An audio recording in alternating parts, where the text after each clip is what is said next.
Flanked by his Secretary of State, UN Ambassador, and National Security Advisor, President Trump is turning up the heat on North Korea for a third time this week. Late tonight, asked, is the U.S. going to war? I think you know the answer to that.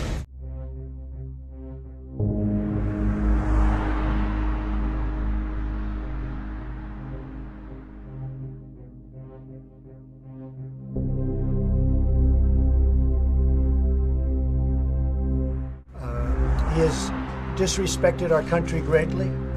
He has said things that are horrific.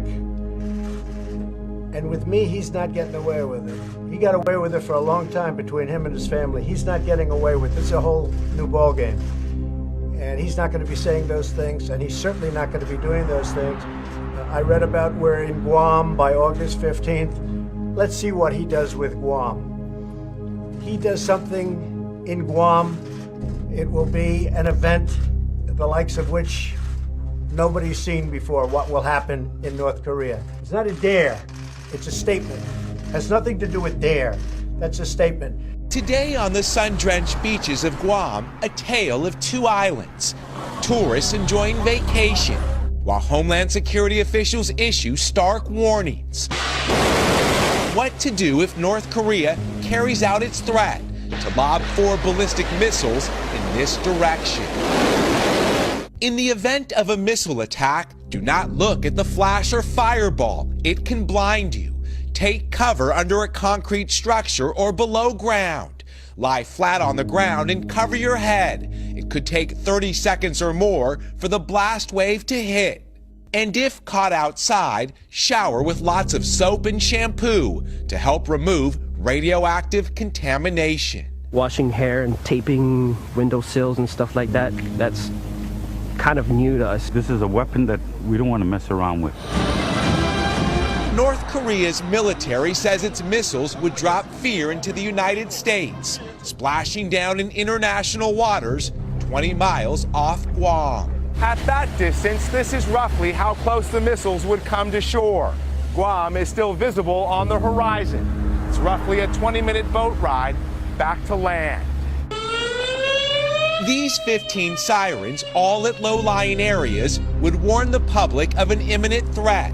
Not far from the sands where families frolic, B-1 bombers sit ready to launch. Our motto is ready to fight. The wing mission right now is to provide President Trump with any options. The military ready to go. This morning, Mr. Trump using another bullhorn, tweeting, military solutions are now fully in place, locked and loaded. Should North Korea act unwisely, hopefully Kim Jong-un will find another path, warning leader Kim Jong-un. And this man will not get away with what he's doing, believe me.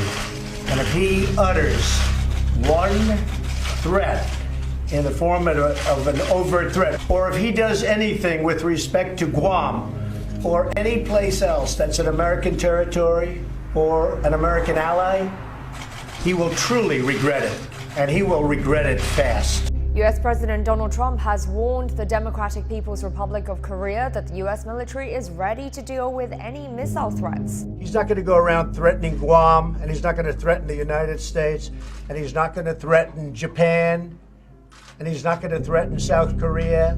No, that's not a dare, as you say. That is a statement of fact. NBC's Peter Alexander pressing him. Mr. President, what do you mean by military solutions are locked and loaded as it relates to North Korea? Well, I think it's pretty obvious. We are looking at that very carefully, and I hope that they are going to fully understand the gravity of what I said.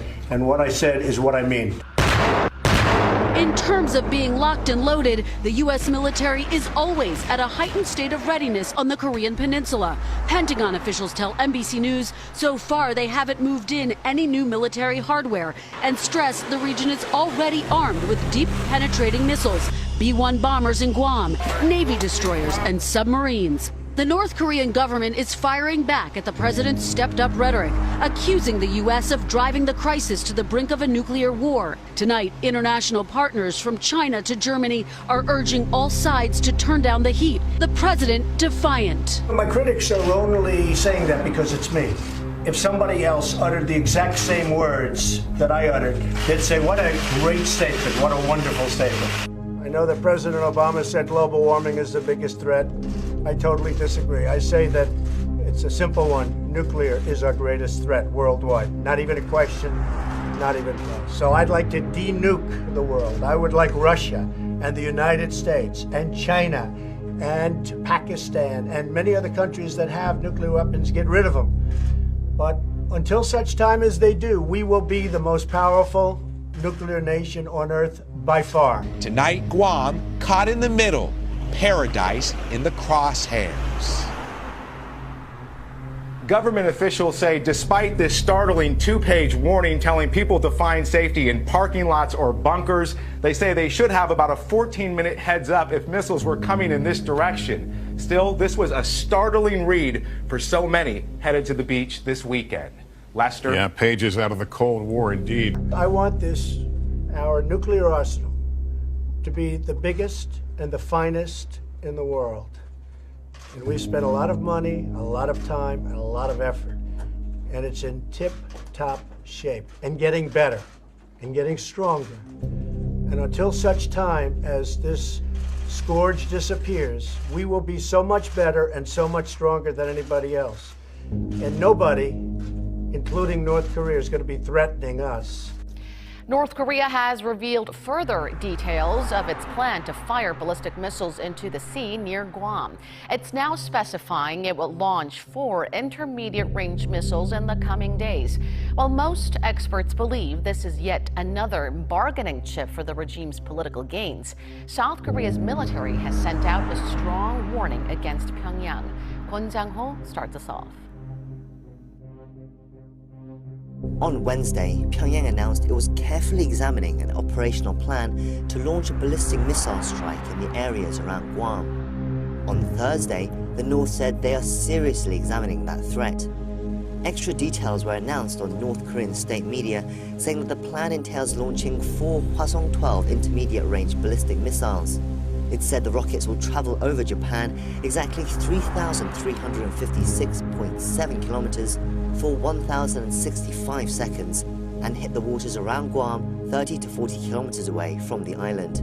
Reiterating Wednesday's statement, the purpose of the strike is said to be to deter US military assets from mobilizing from the island and to send a message to Washington. Plan, it said, is set to be finalized and reported to Kim Jong-un by mid-August. South Korea's Joint Chiefs of Staff, meanwhile, have issued a strong response to Pyongyang's threat towards Guam and other recent threats to South Korea and the US. They said it's a serious challenge to the Korean people and the South Korea-US alliance and warned the regime against carrying out any action. If North Korea ignores our warning and carries out this provocation, they will face strong and firm punishment from our military and the South Korean-US alliance. China, very much a key player, a neighbor of North Korea, an ally of North Korea. They're saying, the foreign ministry, that all sides should be cautious with their words and actions. They do say that through the state media that if North Korea strikes first, they will stay on the sidelines. They will stay neutral. But if the United States and South Korea stage their own preemptive strike, then China will, in the words of the media, prevent it. Another ally of the United States weighing in proximity to all this, Australia, its prime minister saying that if anything goes down, it stands shoulder to shoulder with the United States, Bill. And is there more reaction from the Korean Peninsula, Greg? Absolutely. On both sides of the DMZ, South Korea, the defense minister saying to his troops that they should stand in heightened readiness just in case there's any provocative moves from the north.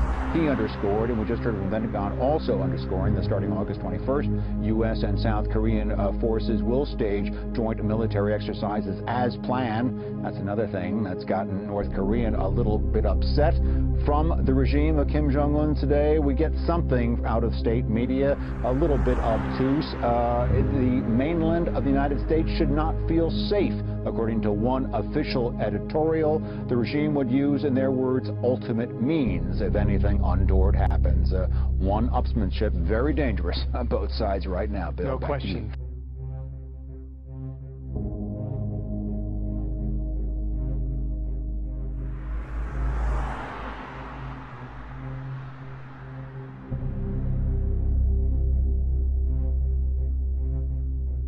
I would like to de-nuke the world.